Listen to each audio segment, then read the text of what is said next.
দিনাজপুরের খানসামা উপজেলায় জেগে থাকা একটি চরের নাম মাজিলা চর।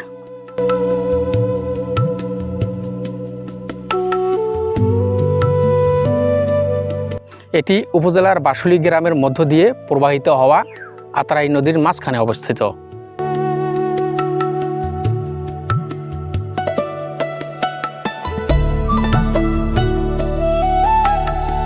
নদীর মাঝখানে অবস্থিত হওয়ায় স্থানীয়দের কাছে এটি মাঝিয়ালি বা মাঝালি বা মাঝিলা চর নামে পরিচিত।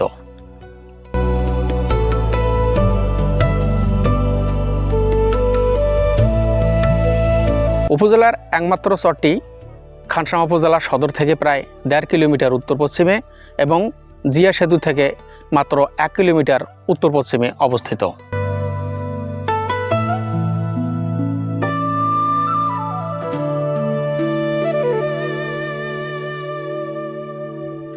উপজেলার বাসুলী গ্রামের কালাম চেয়ারম্যান পাড়া থেকে পশ্চিমে, আত্রাই নদীর পূর্ব তীরে জলসীমার প্রায় 500 মিটার পশ্চিমে এবং বীরগঞ্জ উপজেলার বড় করিমপুর গ্রামের পূর্ব সীমান্ত বরাবর বয়ে যাওয়া নদীর তীরে প্রায় 300 ফুট পূর্বে চরটির মাথা উঁচু করে দাঁড়িয়ে আছে।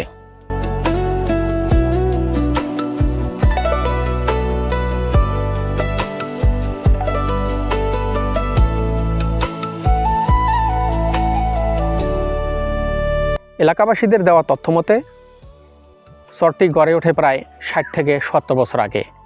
স্বাধীনের পরে এখানে আসছি। স্বাধীনের পরে কয়জন আসছিলেন?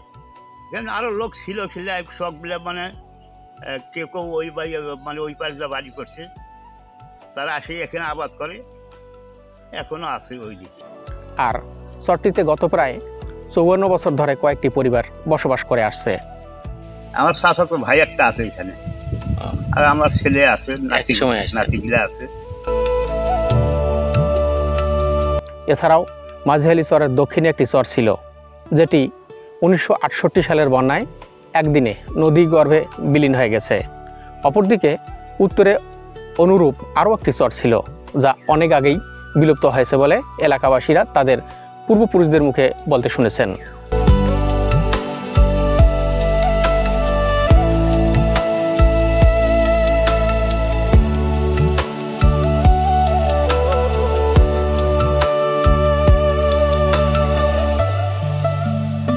চরে আগত প্রথম বাসিন্দা বর্তমানে 87 বছর বয়সী আব্দুল লতিফ বলেন, তার জন্মস্থান ভারতের আসাম প্রদেশের গোয়ালপাড়া জেলার আমগুড়ি গ্রামে। 1947 সালে দেশভাগের পর তিনি প্রথমে বগুড়া জেলার ধনুটে এসে বসবাস শুরু করেন। পরে বন্যায় সেখানকার ভিটেমাটি হারিয়ে বাংলাদেশ স্বাধীন হওয়ার পর খানসামায় আসেন 1972 সালের দিকে।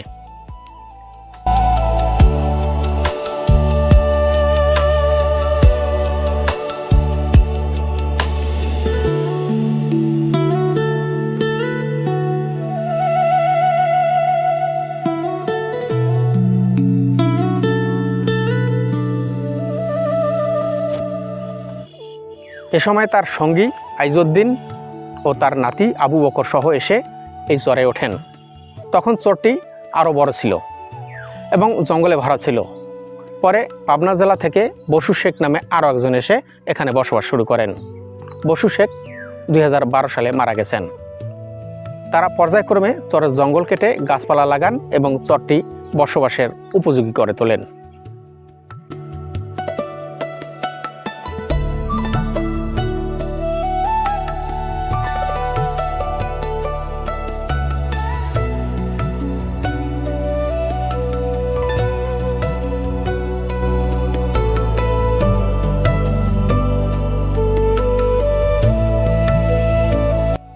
দুই 2017 সালের দিকে চরটিতে 5টি পরিবারের 16টি ঘর ছিল, আর তাতে শিশু ও নারী সহ 54 জন মানুষ বসবাস করতেন।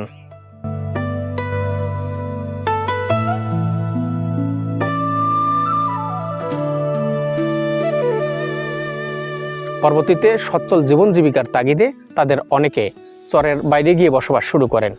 ফলে বর্তমানে চরে মাত্র 4টি পরিবারে 20 জনের কম মানুষ বসবাস করছেন।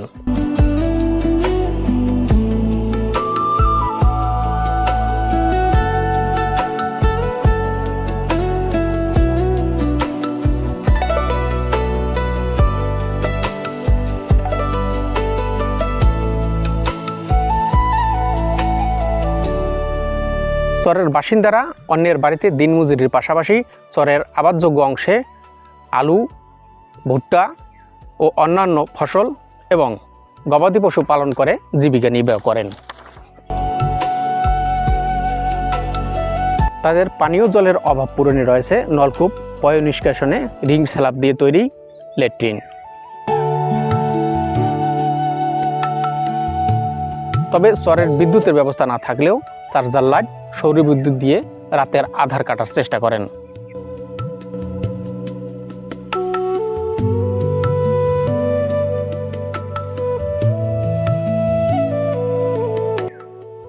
হাজারো দুর্ভোগ আর দুর্দশার মাঝেও চরবাসী তাদের ছেলে মেয়েদের লেখাপড়া করিয়ে যাচ্ছেন। তারা শুকনো মৌসুমে ছোট্ট নৌকায় নদী পার হয়ে দুই পারের গ্রামে কাজের সন্ধান, চিকিৎসা এবং শিক্ষা গ্রহণে যাতায়াত করলেও বর্ষায় আটকে থাকেন।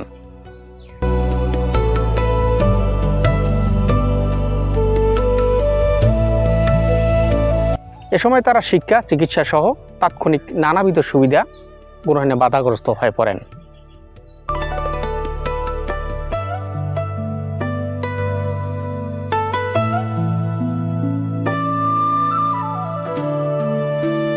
চরবাসীরা জানায়, গত 2017 সালের বন্যায় জীবন বাঁচাতে গিয়ে এক পুরাতন নৌকায় নদী পারাপারের সময় আইজউদ্দিনের প্রায় 40,000 টাকা মূল্যের একটি সন্তানবতী গাভী নদীতে ভেসে যায় এবং ফজলুর রহমান, ফজর আলী ও আলাউদ্দিন নামে 3 জন নৌকা থেকে পড়ে অতি কষ্টে প্রাণী বেঁচে যান। সরেজমিন দেখা গেছে মাঝিয়ালি চরটির গঠন জাহাজের আকৃতি। এটি উত্তর দক্ষিণে প্রায় 500 মিটারের বেশি দীর্ঘ এবং মাঝখানের অংশের প্রশস্ত প্রায় 200 মিটার চওড়া। আর আত্রাই নদীর গভীরতা থেকে চরের উচ্চতা প্রায় 30 ফুটের মতো। চরের উত্তর প্রান্ত খানিকটা গোলাকার এঁটেল মাটি আটকানো এবং দক্ষিণ প্রান্ত ডিঙ্গি নৌকার মতো বেলে মাটি ভরা। তবে প্রতি বছর বর্ষায় চরের চারপাশ ভেঙে আয়তনের দিক থেকে বর্তমানে অনেকটা কমে গেছে।